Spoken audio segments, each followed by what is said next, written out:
So I won't comment on the picture while present. These are drawings by the Danish artist Henriette Heise, and they're called iPhone 5 Matters.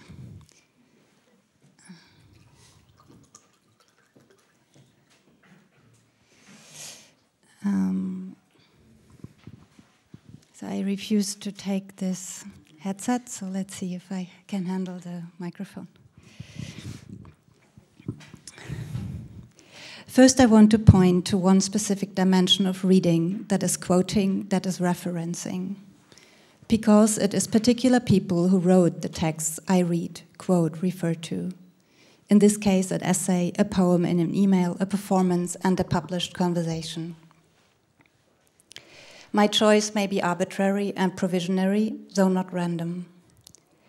It rather is driven by various motives that are partly clear and partly obscure to myself. One may be the pleasure in reading the sentences out loud, and at the same time giving in to the text resistance that is changing the course of my speech before I even present it. Connecting with not only references, but also inevitably with different kinds of authorships, materialities, and institutional contexts is always a comprehensible, if ludicrous, undertaking. A differentiation is made by making a selection, and a position is taken when being affected by something and thus naming it, showing it. What happens with a quote when I do not only recontextualize it, but also temporarily embody the narrator's perspective? A text, in being read, always suggests its own performance, and with this the possibility of its actualization and expropriation.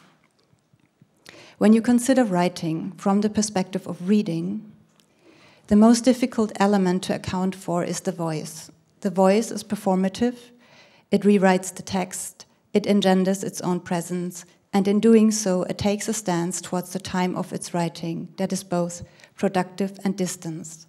This is true also for any silent act of reading.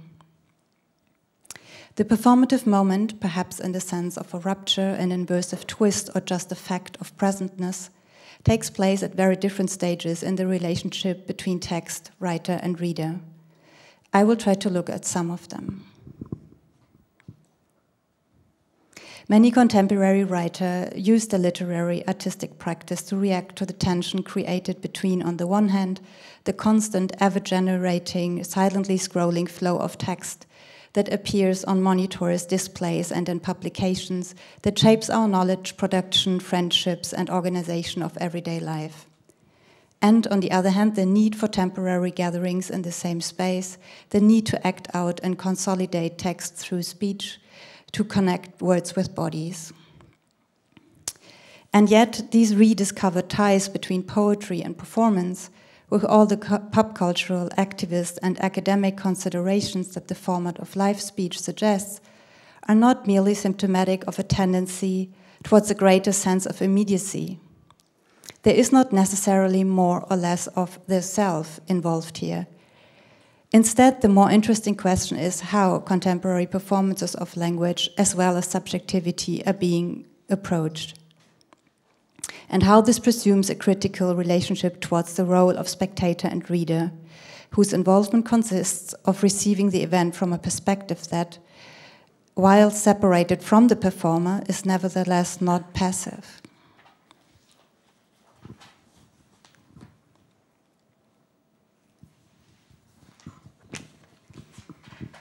I want to introduce you to a small book by Haytham El-Wardany. He's an author from Cairo based in Berlin since the 1990s who composes his short stories and prose texts in Arabic.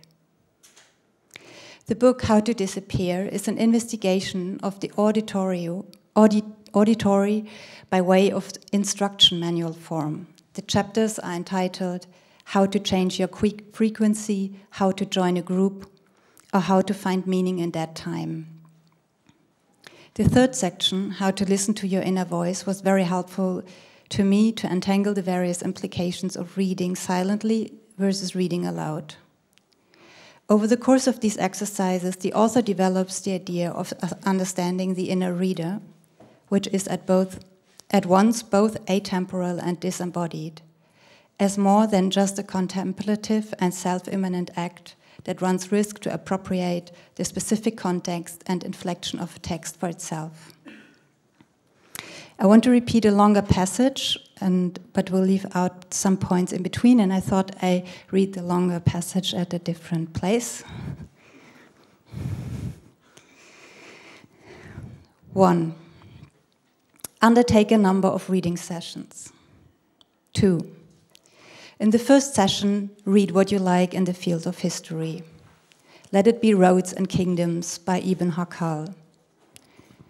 Notice how the written words that your eyes fall upon are transformed into sounds that ring directly in your inner ear.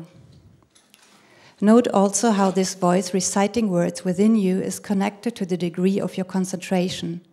For the more you concentrate, the more clearly you hear this voice, and the less you concentrate due to the clarity of the written words or due to exhaustion, the more this voice retreats. 3. In the second session, read what you like in the field of philosophy. Let it be the dialogues of Plato. While reading, ask yourself whether there's a difference between the voice you hear now and the voice you heard during the first session. 4. If your response is that there is no difference, this means that the voice you heard while reading was not the voice of history or of truth or of one of the authors, but more likely your own voice. Yet, is this voice the external voice you speak with and which you hear when you speak? 7. This means that your inner voice, that closest to you and the voice in which yourself declares its presence, bespeaks ideas, emotions, and memories not specific to you, but rather to the author.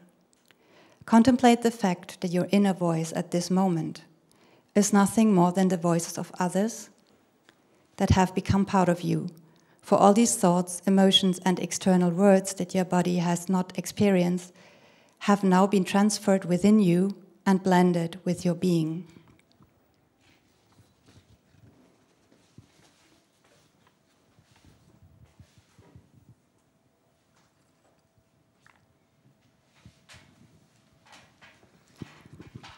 I understand that the voice that is active when one reads, if not audible per se, cannot be compared with either the sound of one's own speech, nor with any general or transcendent voice, even not with the specific tone of the author.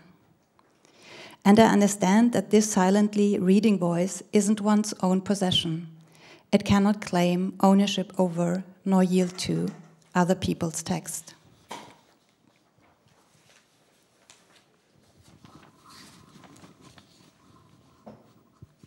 Rather, the point is made that this voice is the prerequisite for the temporary dissolution of a structured subjectivity. This theory of permeability is articulated more forcefully as a political concern in the book's second narrative section, Sounds of the Middle Classes, which focuses on noise and retreat, on participation in and sequestration from the noises of the city, and on the need for practices of deregulation. With Haytham's essay, we can trace both the possibilities as well as the fragilities suggested by an open structure of voice, person, and text. Reading in this structure appears to be a kind of distribution model, one whose qualities are found in the performative superposition of different perspectives. However, who is ultimately heard in what context, whether at home or in the public sphere, remains an expression of socially encoded boundaries of demarcation.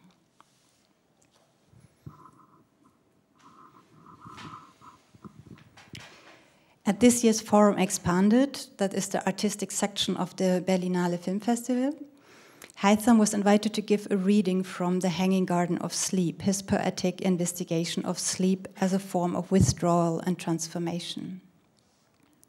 The event didn't take place as part of the festival's discussion program, but instead was hosted in a movie theater between two short films. The original text was read aloud while the English translation was projected onto the screen. In a more intense way than even a subtitled film, this presentation encouraged the non-Arabic speaking segment of the audience to follow the abstract sounds of the words. And thus the cinema might have been converted into the kind of public space in which, as described in The Hanging Garden of Sleep, the sleepers withdraw from the shared activities of society and simultaneously demonstrate a faith in the random other. One possible reason for the number of public readings at the moment, particularly in conjunction with exhibitions and artist book fairs, might be an effort to create a similar instance of productive risk in the reciprocal consigning of one's own self over to the other. Even when I consider the public reading's place in the contemporary event culture economy, or the idea that presence pays off for both the performer and the visitor, I want to look at the situation as such and at those positions in particular in which a person and their speech are not entirely equivalent. Positions that suggest that one is watching something other than the reenactment of a printed text by its author. Because in these acts of reading and being read, and their respective conditions, lies reference to both the constructedness of what has already been written as well as its alterability. As the voice interprets the text, a moment of shared bodily presence is revealed, generating a connection to the situation of writing, each part transpiring at different times and under different conditions, but nevertheless both oriented towards a future unforeseeable public. To allow the written word a state of maneuverability, something that is usually only granted to speech, is to insist that an openness to accidents and to the urgency of the spoken form and its effects. This quality is something that aligns with the desire within contemporary art for text.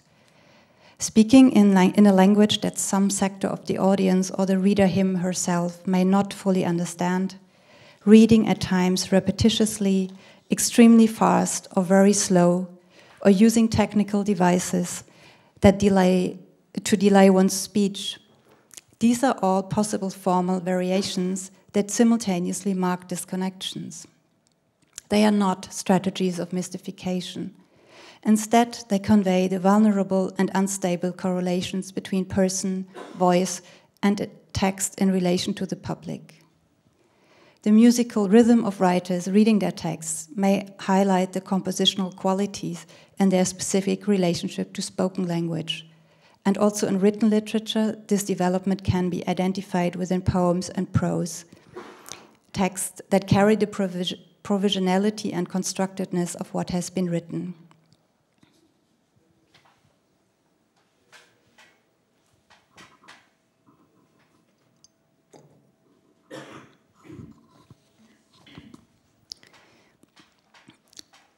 Ian White, in his practice as an author, artist, filmmaker, and teacher, always insisted on the importance of the present and handled this discursively. In a discussion conducted as part of a 2011 performance series at the Kunsthaus Bregenz, he introduced the concept of the provisional community that participates not only in the moment of rendition, but also in the production of a work. Quote, "For me, the making also occurs in the live instance. It is not that the live instance is solely the dissemination or publishing of something already made. The meaning of the work being also in part contingent upon being shared in this way." End of quote.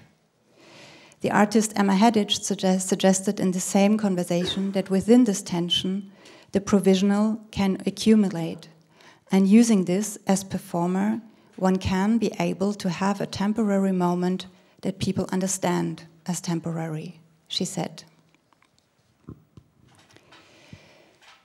In the multitude of decisions made in the moment of performing, there is a gesture of actualization that doesn't always proceed smoothly and mustn't always feel comfortable.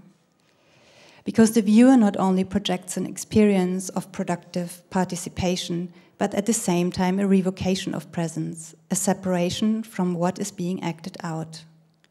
But to highlight the gap between performer and audience, both physically and discursively, to redefine it or to experiment with it is the material and the experience to which both sides can then refer. The performances, writings, and collaborative work of these two artists, Ian White and Emma Haddage, has often pushed language to the limits of comprehensibility. For example, in Emma's practice, her collectivizing and anonymizing of the speaker's position, her using of a phrase or a title instead of her name, and then discussing the consequences with other participants. Or how some of Ian's performances generated a backdrop of overlapping voices, or an image surface overlaid on the text. I remember his live performance, Black Flags, at the Tate Modern in 2009, in which a text is read into a wind machine while a series of fanfares is heard. When preparing this talk, I looked at his script again, and I realized that it is, among many other things, on reading. So I collected all sentences containing "to read" from the part of the script that refers to exhibition wall texts and captions. And I left out the sentences in between, so when I read the other sentences, you have to imagine the gaps.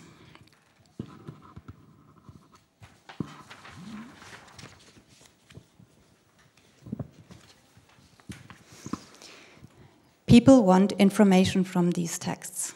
That is why they read them. Captions can be engaging, but they must also be neutral, encouraging the viewer to read on, but enabling this to happen quickly, as if it might be something done but not noticed. Here is reading with a view to further looking, or an opening sentence with a view to reading on easily and moving on quickly. Labels are positioned next to a work, so as to minimize the amount of physical movement the viewer has to make in order to approach and read it. Or at least never experienced by the label's imaginary reader, by whom there are too many for the label to be positioned far from the object to which it refers. The amount of space the imaginary readers would need is the property of the imaginary gallery. In an emergency, the font could be black or taken down and made thicker so that it can be read more easily. The act of reading must not be noticed. Reading is not an act. Ease of reading against academic barb. The imaginary reader is not an art historian who is addressed by books. Text must not read like art history, but like a newspaper. The viewer is given access to the works they read about. Reading is access and inscription, indivisibly point of entry and imposition. Reading is a trap. Reading is a waiting zero.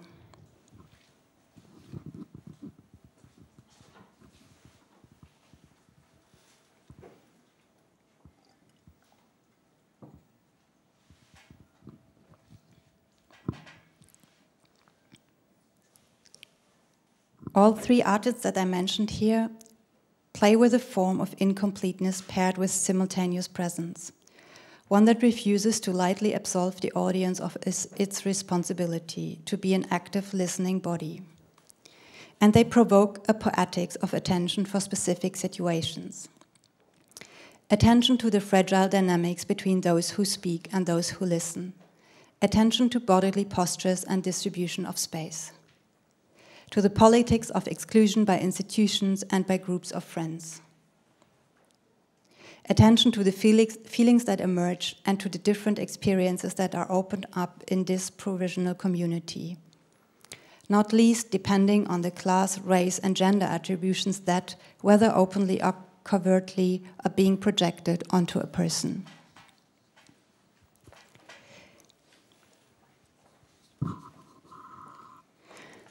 For many contemporary writers, the perspective from which one speaks is often one that is addressing at the same time. It is personal, but not in a way that is identical with the self, as if this perspective was tied solely to the experiences of the author and could be split off from the listeners. It's related to an audience, and this relationship is much more akin to a confrontation.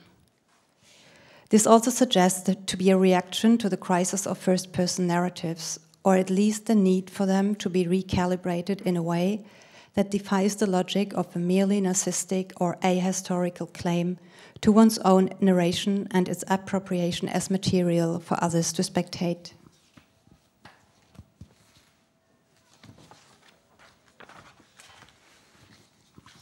The use of the first person doesn't just refer to an I that subjectivizes and thereby legitimates what is being said, as has been established primarily in feminist writing approaches and has been discussed in relation to the contradictory implications of arguments founded in identity politics. Nor does the first person necessarily refer to a lyrical self that is dissolved in metaphor.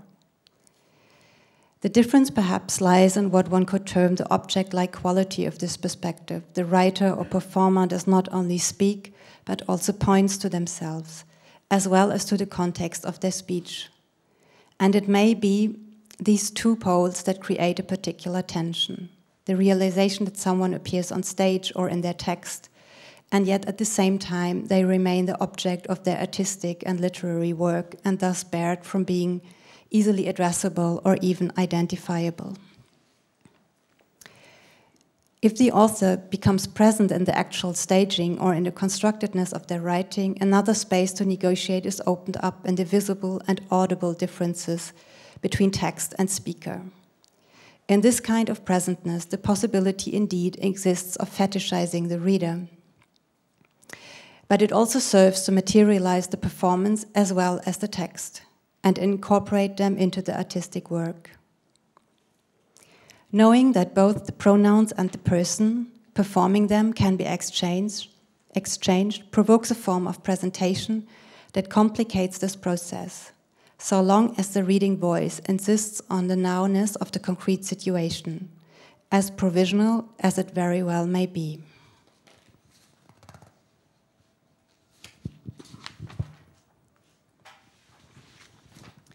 I want to close with a poem by Emma Haddage. I received it on 28th of June in 2015 via email with the subject, "We are the signs and the signals," sent by the author to an unknown number of recipients. This year she published an ebook with the title, "I Don't Want You to Work as Me." So I don't know who is working here when I read this text to you.